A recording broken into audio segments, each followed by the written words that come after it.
गोपीगंज क्षेत्र के चकपरौना में विजय शंकर मिश्र उर्फ मनोगी और निर्मला देवी के यहाँ चल रहे श्रीमद् भागवत कथा ज्ञान यज्ञ सप्ताह के दौरान कथा प्रवचन के दौरान प्रख्यात कथावाचिका कनक किशोरी सिद्धार्थी ने कथा के क्रम में राजा बलि और श्री हरि नारायण लक्ष्मी की कथा का सुंदर व्याख्यान किया। आइए देखते हैं झलकियां।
भगवान श्री जगतपति वैकुंठाधिपति ने आज राजा बलि वैरोचन चंदन प्रहलाद जी के वंश में जो महाराज राजा बलि हुए हैं, जो महाराज प्रहलाद के पौत्र हैं, जिनका नाम है राजा बलि के शीश पर हमारे प्रभु ने अपना तीसरा पग रख करके राजा बलि को कृत किया। धन्य धन्य बड़ भागी का धन्य धन्य बड़ भागी का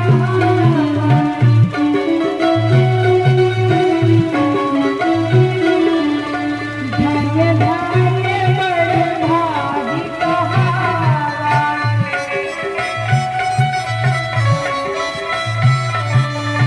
सोने मुनि वेद ग्रंथ सब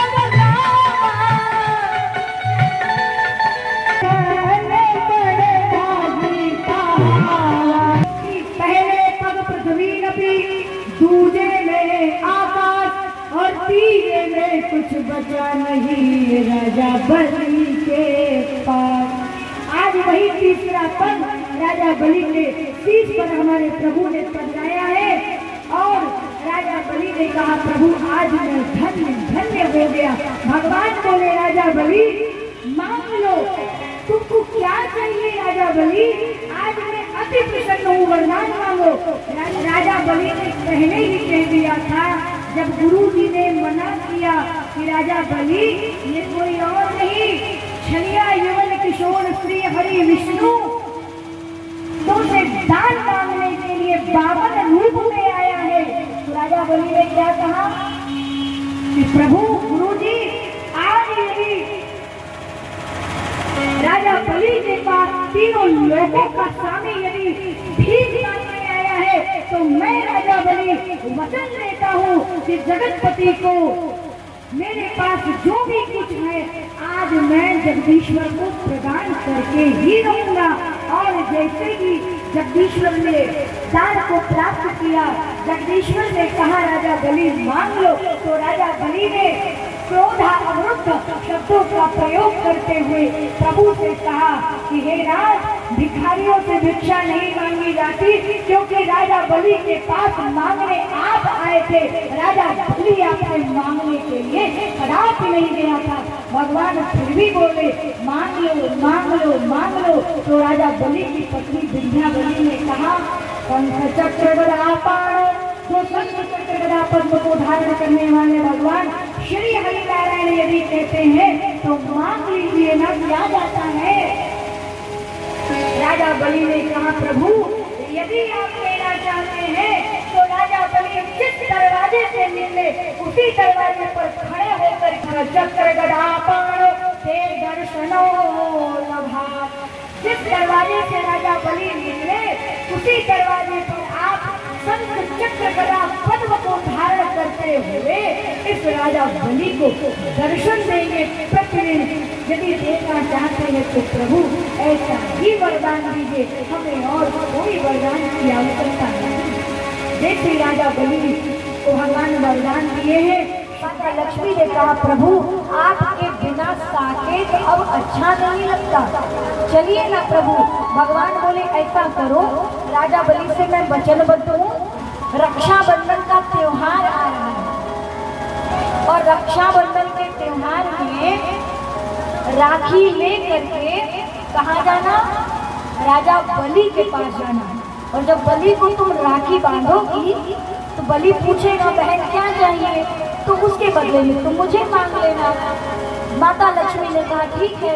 अगले युग में, अगले समय में श्रावण के महीने में जो पूर्णमासी पड़ी, रक्षाबंधन का त्योहार पड़ा, सर्वप्रथम ये कलावा माता लक्ष्मी ने राजा बलि को पहनाया था। ये कलावा जो पहनाने की जो प्रथा चली है, ये जो राखी की जो प्रथा है, ये राजा बलि के ही तरफ से चली है।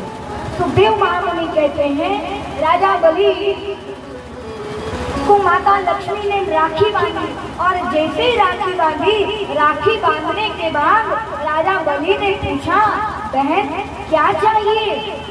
माता लक्ष्मी ने कहा भैया यदि देना चाहते हो तो आपके दरवाजे पर जो चौकीदारी कर रहे हैं उन्हें हमें प्रदान कर दो। उसी समय भगवान श्री हरि नारायण भगवती लक्ष्मी के साथ विमुक्त हुए, मुक्त हुए और भगवान अपने साकेत हो गए और इधर राजा बलि सुतल लोक में आकर के अपना निवास स्थान करे। शुक्रिया।